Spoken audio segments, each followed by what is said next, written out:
Lyric beauty Rashmika Mandanna ಮತ್ತೆ ಒಂದ್ಸಲ ದಾಖಲೆನ ಸೃಷ್ಟಿ ಮಾಡಿದ್ದಾಳೆ. ಈಗಷ್ಟೇ ಬಂದಿರುವಂತಹ ಹೊಸ ಸಿನಿಮಾ ಧಾಮ ಬಾಕ್ಸ್ ಆಫೀಸ್ ನಲ್ಲಿ ಜೋರಾಗಿ ಸದ್ ಮಾಡ್ತಾ ಇರೋದು ಎಲ್ರಿಗೂ ಗೊತ್ತೇ ಇದೆ. ರಿಲೀಸ್ ಆದ ಕೆಲವೇ ದಿನಗಳಲ್ಲೇ ಈ ಸಿನಿಮಾ 100 ಕೋಟಿ ಕ್ಲಬ್ಗೆ ಸೇರ್ತಾ ಇದ್ದಂತೆ ರಶ್ಮಿಕಾಳ ಖಾತೆಗೆ ಇನ್ನೊಂದು ಹಿಟ್ ಸೇರ್ಕೊಳ್ತಾ ಇದೆ.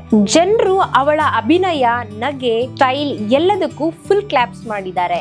ಸಿನಿಮಾ ನೋಡೋರೆಲ್ಲ ಹೇಳ್ತಿದ್ದಾರೆ ರಶ್ಮಿಕಾ ಈ ಸಲ ಮಸ್ತ್ ಮಿಂಚ್ತಾ ಇದ್ದಾಳೆ. ಸೌತ್ ಮಾತ್ರವಲ್ಲ, ನಾರ್ತ್ ಅಲ್ಲೂ ಸಹ ಇವಳಿಗೆ ಫುಲ್ ಫ್ಯಾನ್ಸ್ ಅನ್ನ ನಾವು ನೋಡ್ಬೋದು. ಅಷ್ಟು ಕ್ರೇಜ್ ಅಂದ್ರೆ ಸಣ್ಣ ವಿಷಯ ಅಲ್ಲ. ಹೀಗಾಗಿ ಈಗ ಶ್ರೀವಲ್ಲಿ ಅಂದ್ರೆ ಕೇವಲ ಪುಷ್ಪ ಅಲ್ಲ, ಬಾಕ್ಸ್ ಆಫೀಸ್ ಕ್ವೀನ್ ಅಂತ ಸಹ ಹೇಳ್ತಾ ಇದ್ದಾರೆ.